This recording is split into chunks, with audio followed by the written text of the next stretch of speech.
Overbridge यानी traffic से राहत, सफ़र में रफ्तार और शहर के विकास की पहचान। लेकिन लखनऊ में बन रहा एक ओवरब्रिज अब राहत से ज़्यादा परेशानी का सबब बन गया है। दरअसल उत्तर प्रदेश की राजधानी लखनऊ में एक मकान के कोने सीधे ओवरब्रिज की निर्धारित दिशा में आ गए हैं, जिसकी वजह से निर्माण कार्य महीनों से पूरी तरह से ठप पड़ा है। लोगों को इस अधूरे काम की वजह से आने जाने में भी काफ़ी परेशानी हो रही है।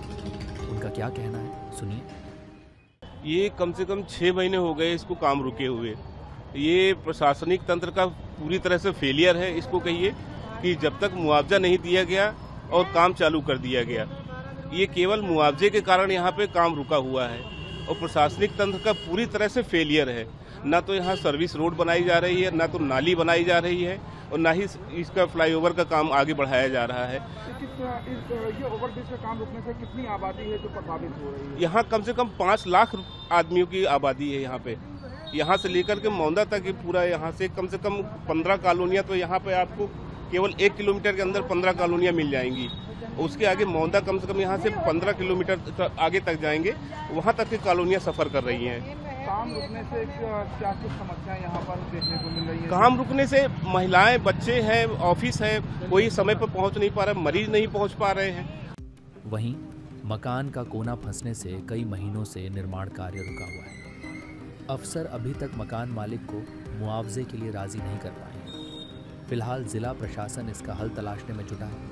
पूरे मामले पर पंडित खेड़ा गांव के समिति अध्यक्ष विनीत मिश्रा ने क्या कुछ कहा, सुनिए।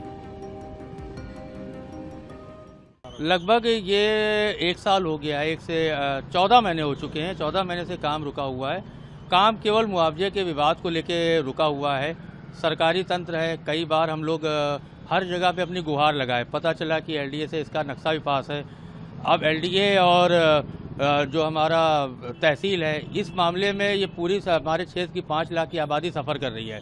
पूरा पुल बनने का जो निविदा आई थी वो 18 महीने की थी, लेकिन इस समय 3 साल हो गया है और ये अजूबे की तरह से ये पुल बना है। अगर मकान का निस्तारण नहीं होता है, जो भी मुआवजा या जो भी रकम है वो नहीं होगी, तो हमारा ये मान लीजिए 7 लाख की आबादी, बगल में मुख्यमंत्री ने अपनी एक योजना आनंद नगर योजना बनाई है, उसका भी बड़ी सफ़र हो रहा है। पंडित खेड़ा, समदा, अमौसी, गौरी, गंगा खेड़ा, शुभम सिटी, कृष्ण विहार, ये सारी कॉलोनियाँ सफ़र करी। एक ही रास्ता था कि यहाँ से आदमी निकल के शहर के अंदर जा सके।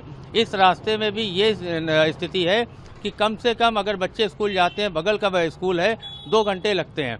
अगर किसी भी व्यक्ति को 9 बजे अपने ऑफिस जाना तो फिर 7 बजे निकलना पड़ता है। शाम को अगर वो 6 बजे आता है तो अपने घर पे 8 बजे पहुँचता है, केवल इस केसरी खेड़ा फाटक की वजह से।